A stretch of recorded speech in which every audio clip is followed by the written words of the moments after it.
오늘도 우리 양쪽에 앞뒤에 있는 분들을 함께 축복하면서 반가운 모습으로 인사하겠습니다.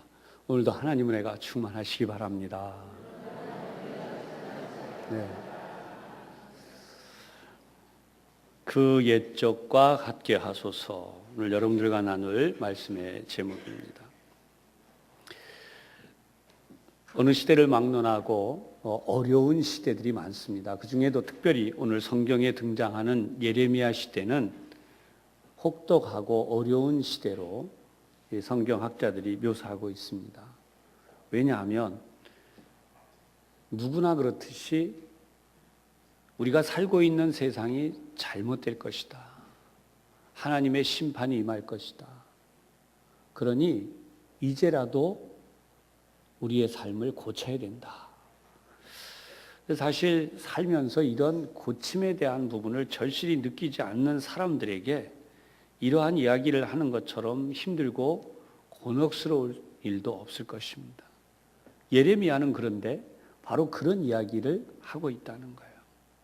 왜냐하면 예레미야 시대에는 하나님의 심판, 그 하나님이 너희를 내가 심판하리라, 하나님께로 돌아오지 않으면 너희를 심판하리라 하는 이 심판이 어떻게 된 거냐면 계속해서 되어 오는데 아직도 100년, 200년이 남아있는 게 아니라 지금 예레미야 시대에 이 나라가 운명이 끝나는 거예요. 그것을 하나님이 예레미야에게 보여주시고 그 예언의 말을 전하라고 하는 거예요. 더 가혹하고 처절하게 이 사실을 선포해야 되는 예레미야는 눈물을 흘릴 수밖에 없었어요. 그래서 그를 눈물의 선지자다라고 이야기를 합니다. 유다의 멸망이라고 하는 것은 곧 하나님의 거룩한 꿈이 끝나는 거예요. 하나님의 거룩한 꿈이 무엇이었을까요? 그것은 이스라엘 민족을 선택하여서 하나님이 이방의 빛이 되게 하시는. 그런데 이제 더 이상 이스라엘이 하나님의 거룩한 말씀으로부터 무장되어져 있던 것이 아니라 오히려 반대로 떠나가고 있었다. 그런 이들을 향하여 하나님께서 주시려는 예언의 말씀이 온전하고 편한 말씀일 수가 없습니다. 회개하라, 돌이키라, 돌아오지 아니하면 하나님의 진노가 너희에게 임하여 너희를 심판하리라. 하나님의 심판이 임하면 너희가 생각하고 있는 모든 것들이 물거품이 될 것이다. 여러분, 이게 얼마나 아픈 이야기이며 두려운 이야기입니까? 그런데 성경은 이런 말씀들이 너무나 많이 있어요. 우리가 보고 있는 예언서의 대부분이 바로 이런 내용을 담고 있다는 거죠. 왜, 무엇 때문에 하나님이 선택하신 이스라엘 민족을 이렇게 심판하셔야만 했을까요? 예레미야 예가서에는 앞에서도 반복되어 오지만 세 가지 명백한 사실을 다시 한번 지적합니다. 첫 번째는 하나님을 의지하기보다는 외세 세력들에 의존하려고 했던 왕들과 지도자들의 책임입니다. 두 번째는 이러한 지도자들에 의하여서 그들에게 평안을 주려고 거짓 예언을 했던 거짓 선지자들과 그리고 그 거짓 선지자들을 도와주었던 탐욕스러운 제사장들입니다. 세 번째는 이러한 하나님의 거룩한 외침보다는 인간적 뜻을 앞세우면서 살아왔던 백성들의 죄가 누적되었다고 성경에 기록하고 있습니다. 사실 예레미야 예가는 많은 목회자들이 설교를 하지 않으려고 하는 책이에요. 그만큼 처절하고 아픈 이야기가 기록되어져 있습니다. 그러나 오늘 우리가 이 예레미야를 보아야 되는 이유는 여기에 하나님이 우리에게 하시려는 말씀이 또한 들어있기 때문입니다. 탄식으로 처음부터 끝까지 가고 있는 5편의 시가 바로 이 예레미야 애가라는 거예요. 애가라는 말 그대로 슬픔의 노래라는 뜻입니다. 그 중에 오늘 본문이 담겨 있는 이 마지막 장 5장은 바로 이 몇 가지 사건들이 농축되어져 있어요. 차례로 간단히 한번 정리를 해드려 보겠습니다. 부끄러움, 하나님의 은혜에서 떠난 자들에게 찾아오는 이 멸망의 수치, 아픔 이런 것들을 담고 있는데 첫 번째 가장 큰 것이 뭐냐? 하나님을 떠난 수치예요. 그래서 그것을 3절에 뭐라고 표현했느냐? 예레미야가 5장 3절입니다. 우리는 아버지 없는 고아들이오며 우리의 어머니는 과부들 같으니. 여러분, 부모를 잃어버린 것에 비유를 하고 있습니다. 이 얼마나 안타까운 이야기예요. 그런가 하면 자기의 소유를 타인이 주관합니다. 원래 하나님이 이스라엘 민족에게 복을 주셔서 그 복을 관리하도록 하셨어요. 그런데 그것이 이제 더 이상 자기 것이 아니에요. 그래서 이방인들에게 구걸하게 되었다는 거예요. 그것이 4절 이하에 나타나요. 우리가 은을 주고 물을 마시며, 자기들의 건데 이제는 은을 주고 물을 마시며 값을 주고 나무들을 가져오며, 뒤쫓아오는 자가 없는데 우리가 기진해졌고, 이제는 어떻게 되었는가? 바로 애굽 사람과 아수르 사람에게 악수하고, 이거 원하지 않는 악수예요. 그리고 양식을 얻어서 배불리고자 하였나이다. 여러분, 이방인에게 구걸하는 이 안타까운 수치. 그 다음에 또 나타나는 것이 뭐냐면, 이방의 이 백성들에게서 일어났던 이 죄악을 단절하지 못하는 거예요. 7절에 보면 우리의 조상들은 범죄하고 없어졌으며, 무슨 말이에요? 멸망했다는 거예요. 죄를 지었던 세대들이 멸망해버렸다는 거예요. 그랬는데 그들이 지었던 죄를 누가 담당하게 되었나? 우리가. 그래서 7절에 보면 우리는 그들의 죄악을 담당하였나이다. 얼마나 안타까워요. 여기에 또 다른 수치들이 이어져요. 그게 뭐냐 하면 자신의 가족을 보호할 능력이 없는 것입니다. 11절에 보면 대적들이 시온에서 부녀들을, 유다 각 성읍에서 처녀들을 욕보였나이다. 그래서 이제는 이러한 부분에 대해서 감당할 능력이 없어졌어요. 그 다음에 나타나는 내용이 뭐냐 하면 지도자들이 무너졌다는 거예요. 12절을 보면 지도자들은 그들의 손에 매달리고 장로들의 얼굴도 존경을 받지 못하나이다. 그 다음 나타난 것이 다음 세대가 일어날 수 없는 환경이 되었다는 거예요.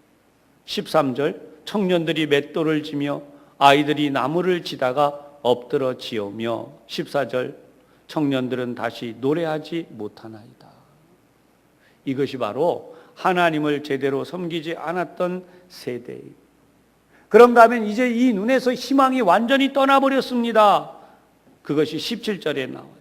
이러므로 우리의 마음이 피곤하며 이러므로 우리의 눈들이 어두우며, 희망을 가질 수 없게 됩니다. 마지막 끝으로 어떻게 되었는가? 하나님의 성전이 황폐하고 무너졌다는 거예요. 그것이 18절. 시온산이 황폐하여 여우가 그 안에서 노나이다. 사랑하는 여러분, 이것이 바로 예레미야 선지자가 절망과 슬픔을 이기지 못하고 하나님 앞에 간절히 기도하고 있는 이 안타까운, 그러면서 오늘 본문에 우리가 앞에서 보았던 말씀처럼 본문 21절, 그럼에도 불구하고 하나님 우리를 이렇게 오랫동안 버려두지 마시고 이제는 하나님께서 우리를 돌이켜 주십시오. 그것이 21절이에요. 하나님 우리를 돌이켜 주십시오. 그러면 우리가 하나님께로 돌아갈 수 있겠습니다. 그래서 우리를 새롭게 하여 주십시오. 그런데 그 새롭게 하는 날이 언제냐 하면 옛적 같게 하옵소서. 그 옛적, 옛날을 이야기해요. 여러분, 이 옛적이라는 표현이 어떤 것일까요? 그것은 바로 하나님께서 이스라엘 민족에게 아버지가 되어주시는, 보호자가 되어주시고, 하나님께서 그들의 산성이 되어주시고, 하나님께서 그들의 모든 것을 책임지셨던 바로 그 시대로 돌아가게 해달라는 거예요. 그것을 성경은 샬롬이라고 말하죠. 하나님이 이스라엘 민족에게 샬롬이 되어주신. 이사야 42장 6절을 보면 이 부분을 명백히 기록하고 있어요. 이사야 42장 6절에 나 여호와가 의로 너를 불렀은즉 내가 네 손을 잡아 너를 보호하며 너를 세워 백성의 언약과 이방의 빛이 되게 하리니. 너무나 유명한 말씀인데 여러분 이 말씀보다 사실 우리가 이 말씀을 잘 기억 못해요. 왜냐하면 이보다 더 유명한 말씀이 이 앞쪽에 있다고요. 그게 이사야 42장인데요. 어떤 내용이냐면 상한 갈대를 꺾지 아니하 꺼져가는 심지를 끄지 아니하신다 라고 하는 표현이에요. 그래서 이사야 42장을 읽으면 우리에게는 무한한 희망이 생겨요. 똑같은 예언서지만 무너짐에 대한 하나님의 책망, 저주가 기록되어져 있는 내용이지만 그러나 이사야서는 거기에 엄청난 희망이 여기에 들어있는 거예요. 이사야 42장 1절로 7절까지 내용을 잠깐 제가 봉독하면서 여러분들께 정리를 해드리겠습니다.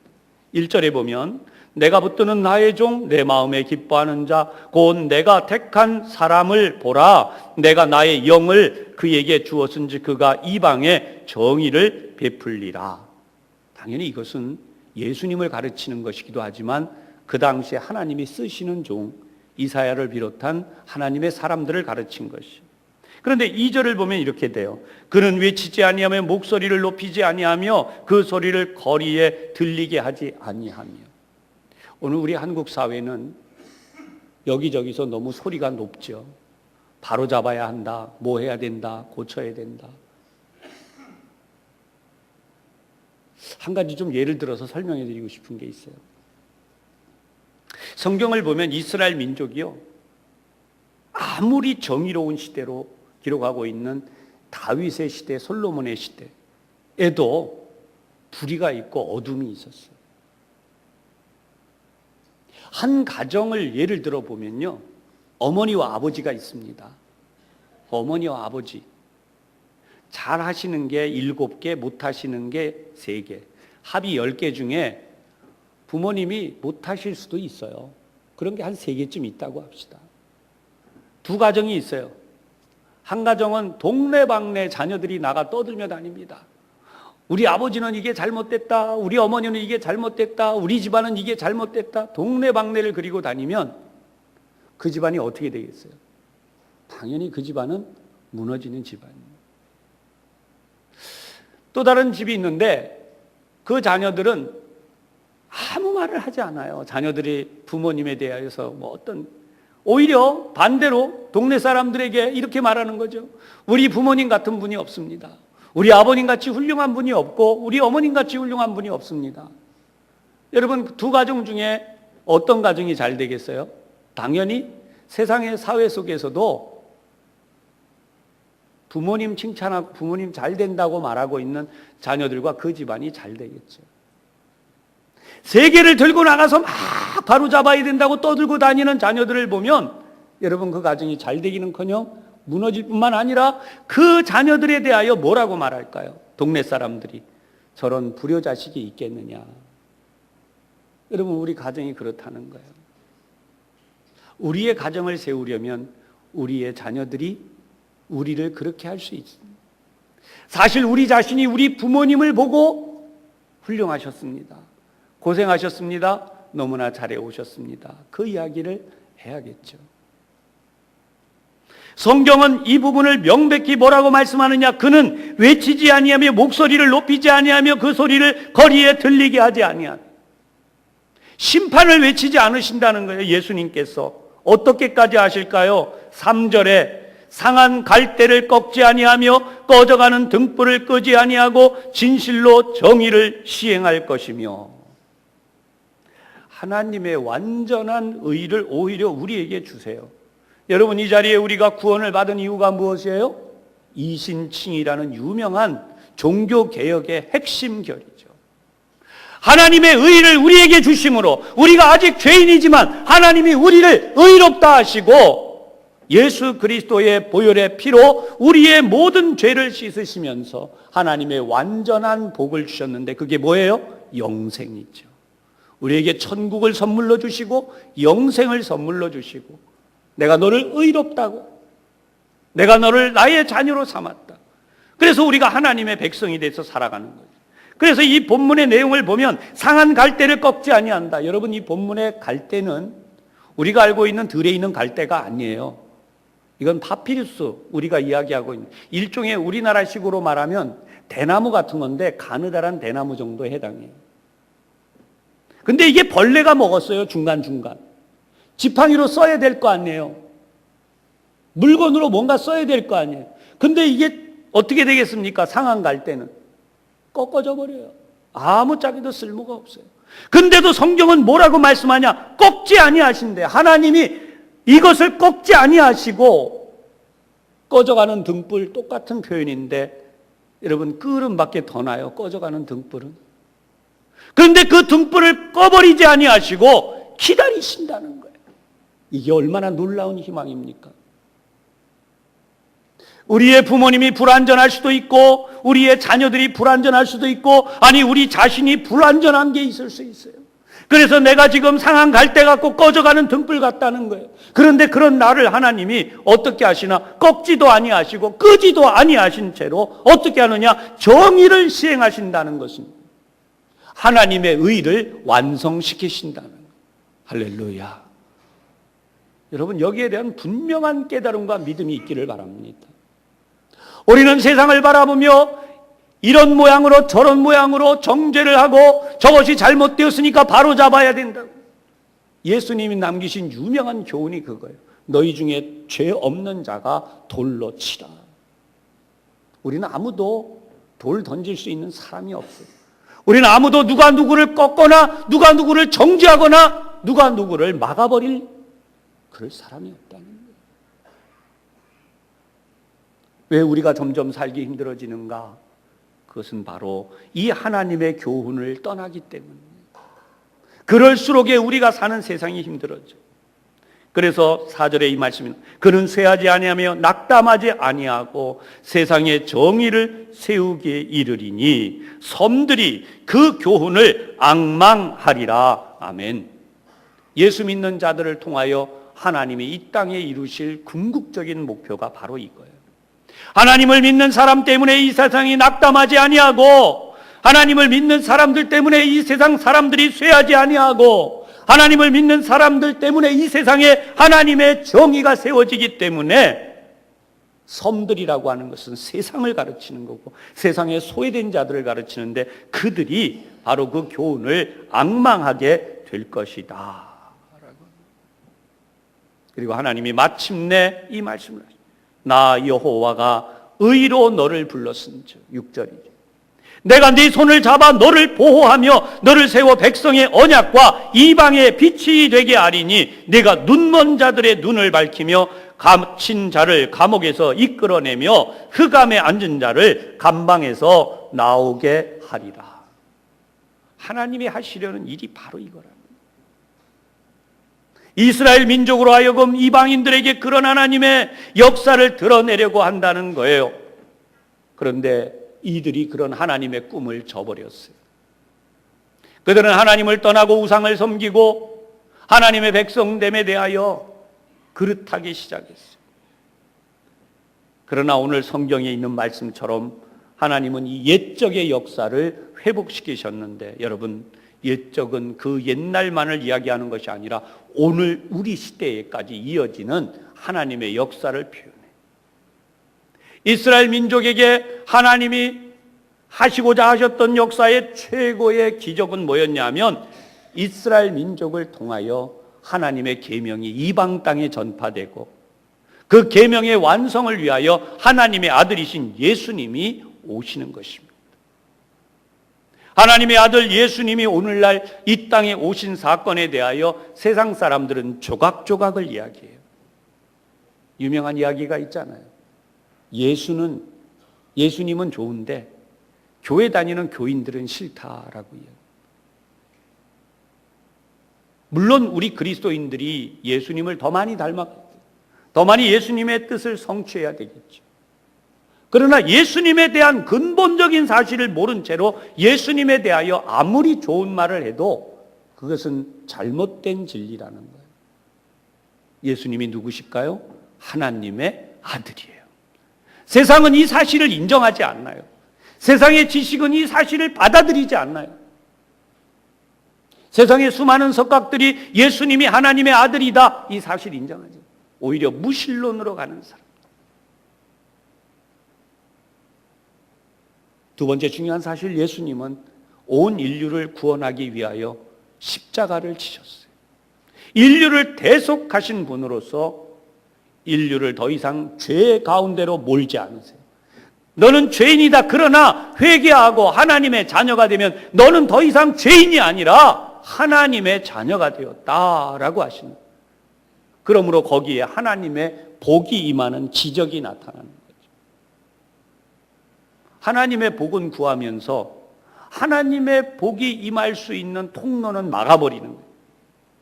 잘 살겠다고 하면서, 이 세상에서 행복하게 하겠다고 하면서 정작 행복의 근원이 되시고 우리 인간이 가장 행복하게 살 수 있는 모든 복을 주시는 하나님에 대하여는 마음을 닫아버립니다.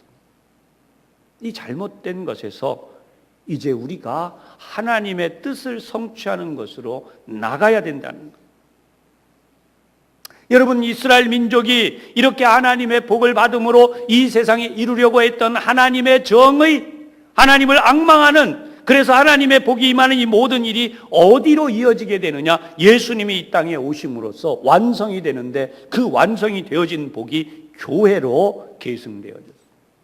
교회가 뭐냐라고 물으면 많은 사람들은 다양한 이야기를 했죠.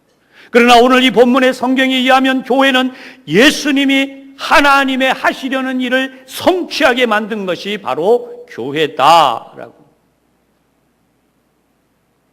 그래서 예수님은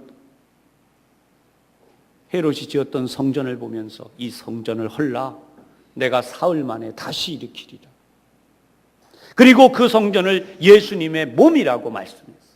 에베소서에는 예수님의 몸이 바로 이 교회다라고까지 말씀하십니다.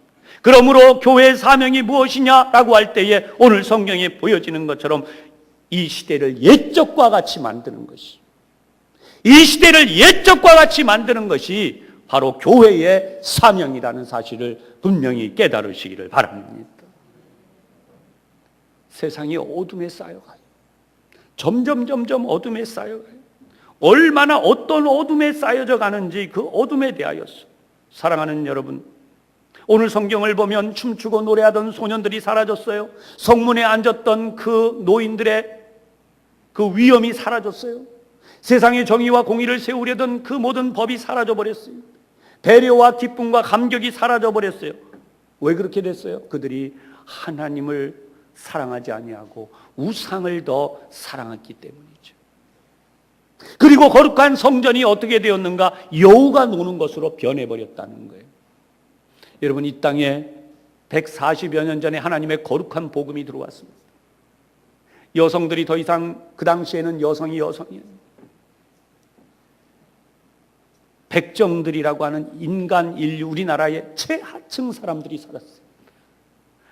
똑바로 걷지를 걸을 수가 없었어요. 백정이 똑바로 걸었다가는 그대로 능지처참히 짐승처럼 꺾어부정하게 걷고, 그리고 걷는 게 아니라 살짝 뛰어다녔어야 돼요. 그런데 그런 사람을 신학교를 보내고 그런 사람을 목회자를 만들고, 그게 바로 기독교였습니다. 여러분, 그것 때문에 교회도 초장에는 쪼개지는 일이십니다.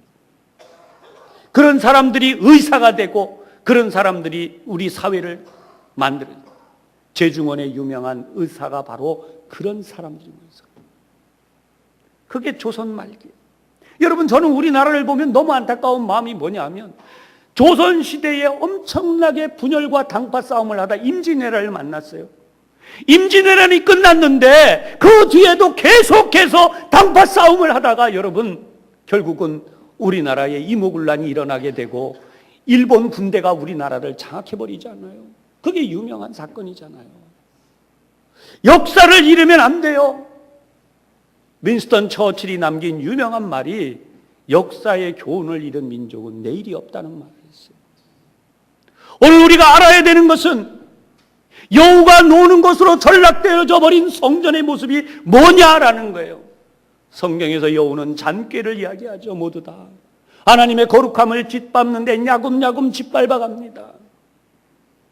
성도들의 신앙이 야금야금 세상에 짓밟혀 가는데 내가 얼마나 세상에게 짓밟혔는지, 하나님의 영광이 얼마나 훼손되고 있는지, 이거를 감각을 잃어가요. 그게 바로 이 시대의 아픔이라는 거예요. 사랑하는 여러분, 오늘 이 부분을 우리 한번 생각해 보십시다. 지난주에도 제가 말씀을 드렸지만 언제 우리 자녀들에게 우리가 이 세상에서 못된 짓을 하라고 가르쳤어요? 하나님의 이름을 부르지 아니하고 하나님을 떠납니다. 그래서 하나님을 부인하는 그런 사람들이 방송에 나와서 학생들을 공개적으로 가르치는, 이 땅에 기독교가 끼친 엄청난 하나님의 사랑과 은혜의 역사들에 대하여는 함구를 한 채로 마치 기독교가 이 사회를 무너뜨리는 것처럼, 이 사회의 암적인 존재인 것처럼 만들어가고 있는 상황. 계속해서 지금 그런 방송들, 그런 매스컴들, 그런 이야기들이 많이 나오고 있는. 한번 물어보십시다.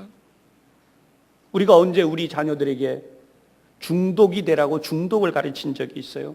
초등학교 학생들이 게임 중독이 되어 있습니다. 중고등학생은 물론 심지어 직장인들도 게임에 중독이 되어져 있어요. 도박에 중독이 되어 있습니다.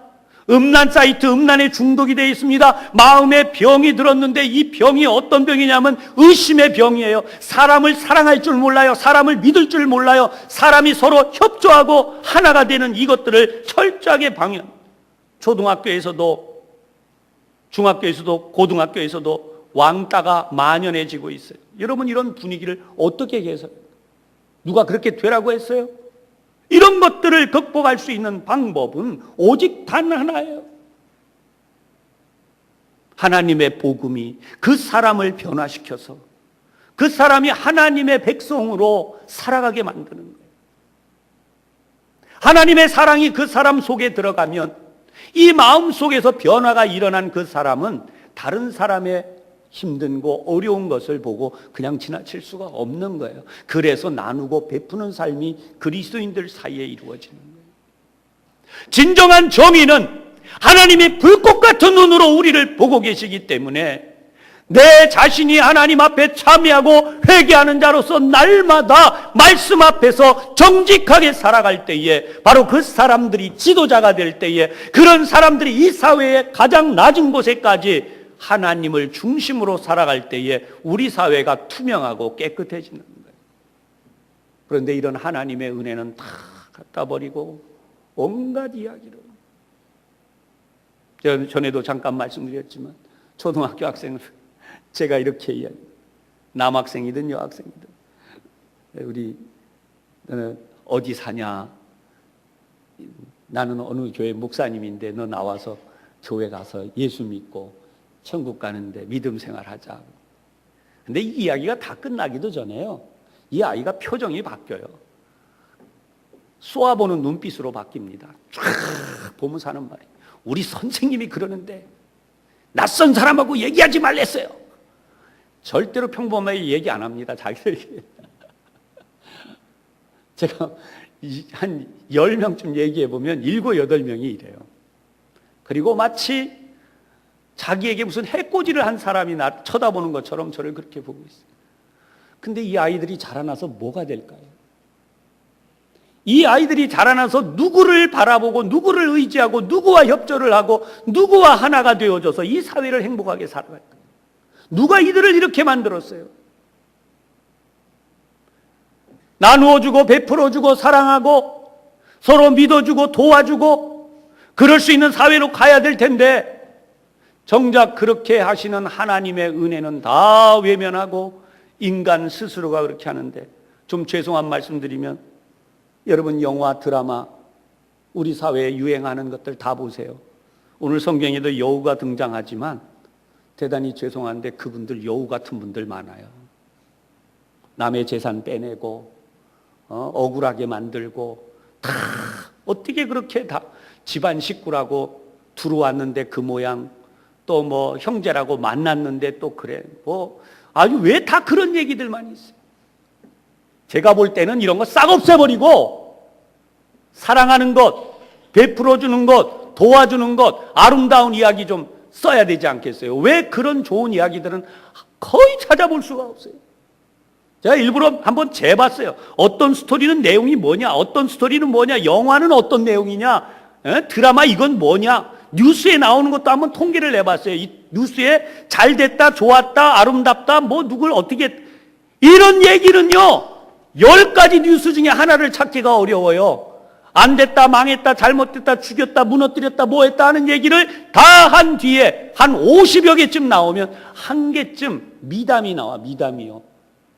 여러분, 이 사회가 이래가지고 어떻게 살아가는? 그러면 여러분, 통계적으로 말해봅시다. 우리 사회에서 일어나는 50건 중에 거의 대부분이 그러면 망하는 얘기고 잘못된 얘기고, 잘 되는 일은 한두 건밖에 없어요. 그럼 우리 사회가 지금 어디로 가고 있다는 거예요. 우리의 자녀들의 마음을 누가 그렇게 만들었고, 우리 자녀들이 다니고 있는 초, 중, 고등학교 누가 그렇게 만들었어요? 그들에게 우리가 도둑질을 가르쳤습니까? 남의 것을 뺏는 것을 가르쳤습니까? 잘못된 것을 가르쳤습니까? 이게 바로 어둠의 영이 활동하는 실체라는 거예요. 각종 중독, 음란과 어두움, 마음에 병드는 사건들, 그리고 이 시대를 장악하고 있는 사단의 권세, 하나님을 부인한 자들이 더 이상 살아갈 수 없는 무서운 세계로 점점 만들어갑니다.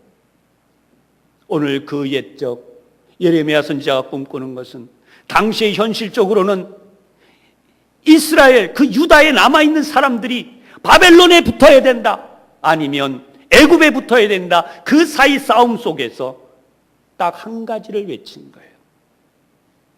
하나님께로 돌아가야만 진정 살 길이 있다. 오늘 이 시대에도 우리 하나님의 은혜가 우리에게 임해요. 그래서 우리 자녀들 위해 오늘 소나기가 시원하게 잠깐 내렸던 것처럼 은혜의 소낙비가 우리 자녀들 위해 임해야 돼. 이 시대의 모든 학교에, 이 시대의 모든 유치원을 비롯한 어린 심령들, 우리 초중고등학교 대학생, 우리의 젊은이들, 우리가 살아가는 이 사회 곳곳에 지금도 취업을 해야 된다고 눈물을 흘리면서도 하나님께는 도움을 구할 줄 모르는 이 시대의 지성인들에게, 여러분, 하나님 앞에 나와야 돼. 이 시간 우리가 함께 통성으로 한번 기도하기를 원하는데, 하나님, 이 시대의 은혜의 강물이 이 땅에 다시 한번 흐르게 하여 주시옵소서. 유치원, 초중고등학교, 학교에서도 지금 수없이 일어나는 왕따와 학교의 문제, 교내의 문제들, 그 다음에 직장과 사업장에 일어나고 있는 수많은 불신으로 인한 문제들, 여러분, 다양하게 사회 곳곳에서 아내는 남편이 아내를 서로 믿어주지 못하고 의심하고 있는 아픔의 세상, 하나님, 그리스도의 생명의 강물이 이제 하나님의 은혜 가운데 강물처럼 흘러 넘쳐나서 물된 동산에 심겨진 나무들처럼 하나님, 그런 역사들이 우리 가운데 이 땅 위에 다시 일어나게 하여 주시옵소서. 대한민국의 우리의 자녀들, 우리의 아들, 딸, 손자, 손녀들이 이 시대를 다시 한번 세울 수 있는 탁월한 지도자들, 영적 지도자들이 되게 하시고 온 세계 열방을 구원할 수 있는 선교사들이 되게 하여 주옵시며, 하나님, 우리나라가 전 세계를 구원하는 하나님의 거룩한 구원의 방주와 하나님의 역사를 이루는 진리의 등대가 되게 하여 주시옵소서. 이 시간 한번 우리 통성으로 기도하도록 하겠습니다. 이 시대가 하나님께로 돌아오게 하여 주시고, 예레미야 선지자의 눈물의 기도가 하나님 저희들의 기도처럼 이렇게 하나님 앞에 드려지고, 하나님 저희들이 기도에 하나님의 은혜가 임하셔서 이 시간 작고 연약한 기도지만 예레미야의 마음을 받아 주시듯이 저희들의 마음을 받아 주시옵소서. 그리하여 하나님을 알지 않은 이 시대의 수많은 초, 중, 고등학교 대학생들의 마음속에 생수의 강이 다시 흐르게 하시고 생명의 강물이 흐름으로 하나님, 이 나라 대한민국이 다시 살아나게 하여 주옵소서. 예수님 이름으로 기도하옵나이다. 아멘.